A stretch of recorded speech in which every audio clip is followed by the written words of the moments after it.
हाल ही में डीआरडीओ ने अग्नि 5 मिसाइल का एक सक्सेसफुल टेस्ट किया जिसने दुनिया भर के डिफेंस रिसर्च एजेंसीज को हिला के रख दिया है। बट वेट, भारत के पास तो पहले से ही अग्नि 1, 2, 3, 4 और पृथ्वी जैसे न्यूक्लियर केपेबल मिसाइल्स है जो कि ऑलरेडी ऑपरेशनल स्टेटस में है और किसी भी क्राइसिस के वक्त डिप्लॉय भी किए जा सकते हैं। तो फिर अग्नि 5 बनाने की क्यों जरूरत पड़ गई थी? क्या है ऐसा इस एक मिसाइल में जिसने भारत के दुश्मन चाइना और उसके ऑफिशियल गुलाम पाकिस्तान तक की नींद उड़ा के रखी हुई है?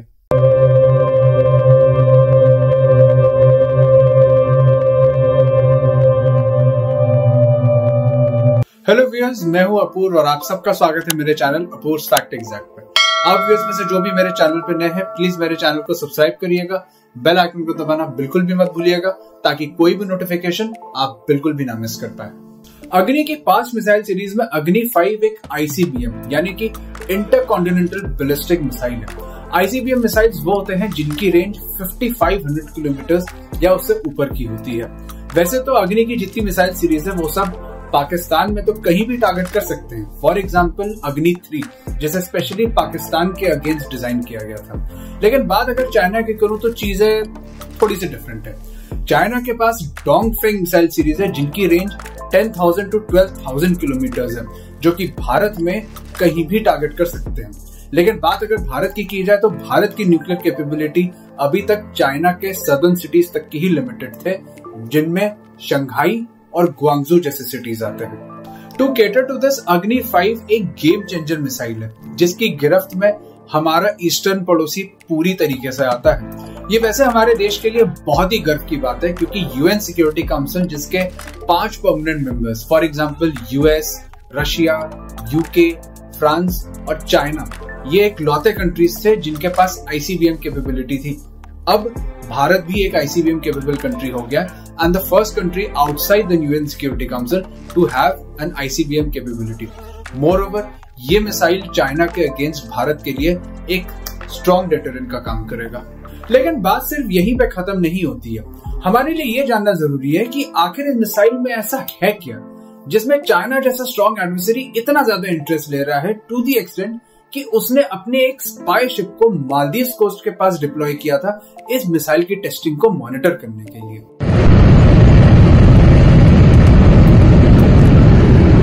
अग्नि 5 एक हाईली फ्लेक्सिबल और एक ड्यूरेबल मिसाइल सिस्टम है क्योंकि ये और मिसाइल सिस्टम्स के कंपैरिजन में एक कैनिस्टर बेस्ड मिसाइल सिस्टम है।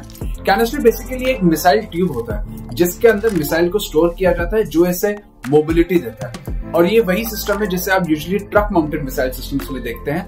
फॉर एग्जाम्पल दी S-400 जिसे भारत ने हाल ही में रशिया से परचेज किया। S-400 मिसाइल सिस्टम के बारे में अगर आपको कोई जानकारी चाहिए हो देन प्लीज आई बटन पर क्लिक करके आप मेरा वो वीडियो देख सकते हैं।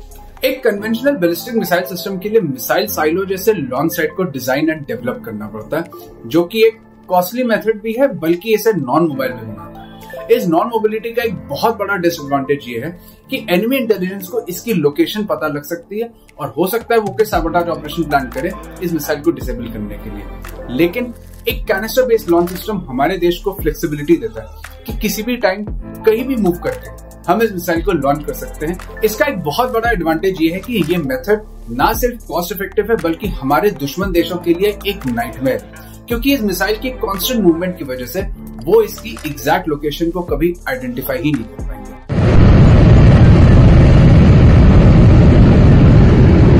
अग्नि 5 के नेविगेशन सिस्टम की बात की जाए तो इसमें एक इनर्शियल नेविगेशन सिस्टम है। Now what is this exactly?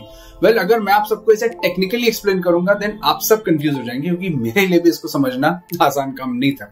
But मैं लेमन लैंग्वेज में समझाऊं तो ये एक ऐसा नेविगेशन सिस्टम है जो कि इंडिपेंडेंटली काम करता है। एक एग्जांपल के तौर पे आप ले लीजिए, आप गूगल मैप्स पे किसी को अपने लोकेशन सेंड करते हैं या गूगल मैप्स पे आप एक लोकेशन सेट करते हैं and Google maps navigation system के जरिए आपको डायरेक्शन देता है कि किस तरीके से कैसे उस लोकेशन पे पहुंचा जाए। And all this happens with the help of satellites जो कि अपने रेडियो वेव्स के जरिए हमारे फोन्स के रेडियो वेव से कम्युनिकेट करते हैं। लेकिन ये इनर्शियल नेविगेशन सिस्टम सैटेलाइट्स पे मिसाइल की यही डिपेंडेंसी को कंप्लीटली नलिफाई कर देता है। मिसाइल के ऑनबोर्ड कंप्यूटर को लॉन्च से पहले कोऑर्डिनेट्स फीड किए जाते हैं और यही कंप्यूटर इनर्शियल नेविगेशन के जरिए मिसाइल को टारगेट की तरफ डायरेक्ट करता है without the need of any satellites और रेडियो वेव कम्युनिकेशन।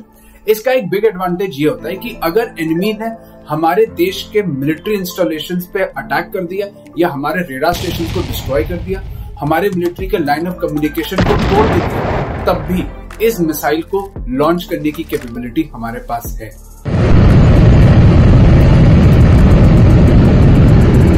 वैसे तो इनिशियल टेस्ट के दौरान डीआरडीओ ने स्टेटमेंट दिया था कि इस मिसाइल की रेंज 5000 किलोमीटर है, बट 15 दिसंबर 2022 वाले टेस्ट पे मीडिया ने इस मिसाइल की रेंज को 7000 किलोमीटर पे कंफर्म किया due to the use of composite materials after 20% weight reduction.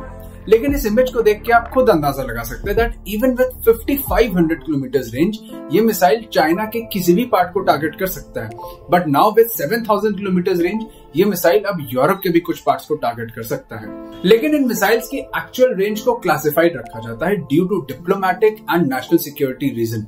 वैसे तो चाइना ने इस मिसाइल की रेंज को सिंस बिगिनिंग 8000 किलोमीटर या उससे ऊपर पे ही क्लेम किया है, बट हमारे लिए ऑफिशियल रिकॉर्ड तो यही कहता है दैट इस मिसाइल की रेंज 7000 किलोमीटर ही है। अब इसकी एक्चुअल रेंज क्या है ये तो खाली दोवाल साहब ही बता सकते हैं।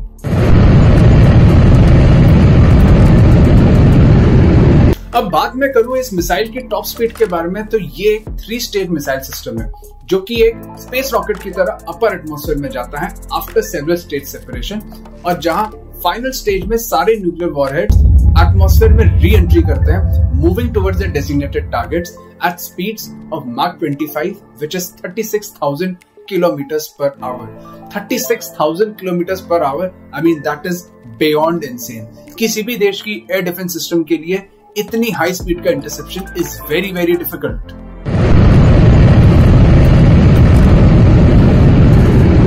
लास्टली आते हैं अग्नि 5 की सबसे बड़ी खूबी विच इज MIRV, जिसको इलैबोरेट करूं तो इसका मतलब होता है multiple independent re entry vehicle, which means अग्नि 5 मल्टीपल न्यूक्लियर वॉरहेड्स को कैरी कर सकता है with each warhead aimed at specific target. इसे आम भाषा में समझाऊं तो अग्नि 5 एक साथ कई सारी जगहों पे न्यूक्लियर डिस्ट्रक्शन कर सकता है।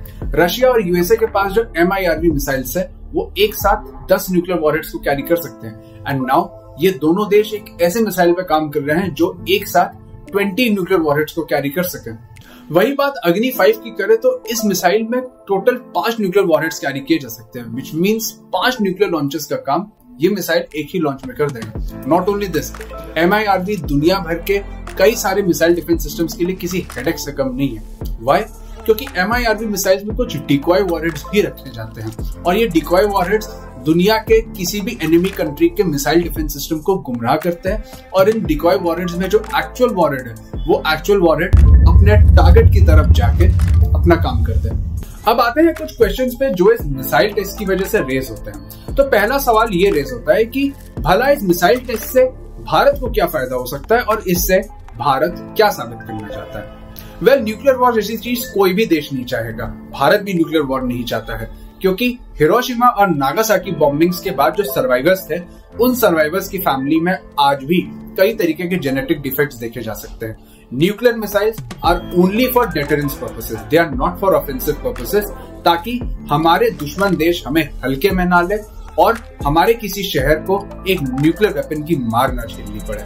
अब एग्जाम्पल के तौर पे आप चाइना को ही ले लीजिए, जो एक कंट्री से ज्यादा एक गुंडा है, जो साउथ चाइना सी पर अपनी गुंडागर्दी करता रहता है, जो वहां के बसे कंट्रीज जैसे कि सिंगापुर, फिलीपींस, वियतनाम, जिनका साउथ चाइना सी पे मैरीटाइम बॉर्डर है, उनके मैरीटाइम बॉर्डर्स को डिसरप्ट करता है, वायलेट करता है, उनकी शिपिंग को नुकसान पहुंचाता है।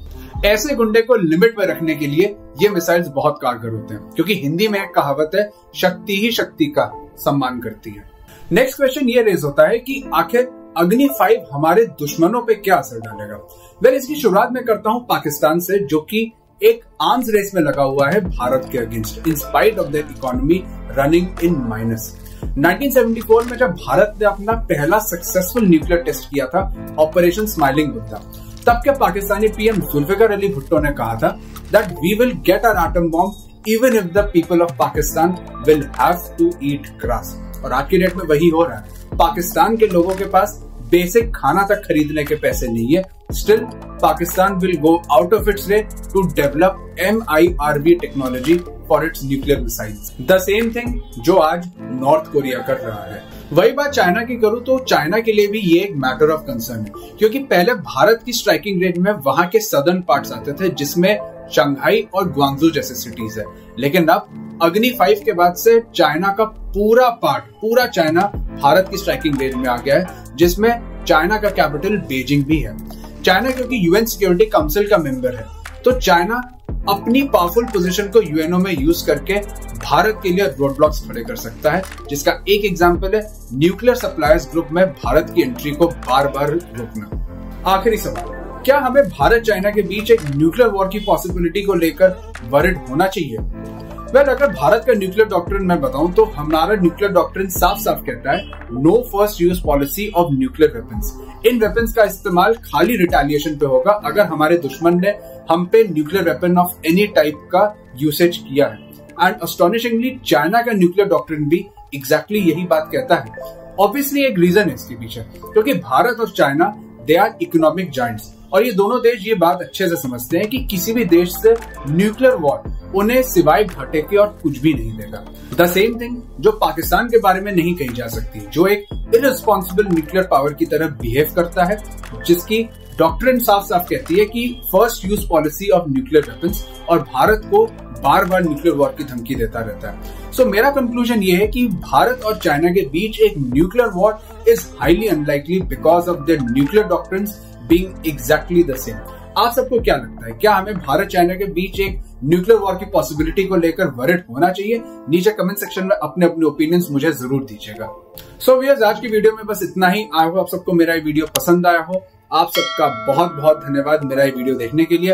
आपके ओपिनियंस क्या है इस वीडियो के बारे में कमेंट सेक्शन में मुझे जरूर बताइएगा। और जाने से पहले वीडियो को ज्यादा शेयर करिए, चैनल को सब्सक्राइब कर बेल आइकन दबाइए और कोई भी नोटिफिकेशन को प्लीज मत मिस करिएगा। Stay tuned for my next video and जय हिंद आप सभी को।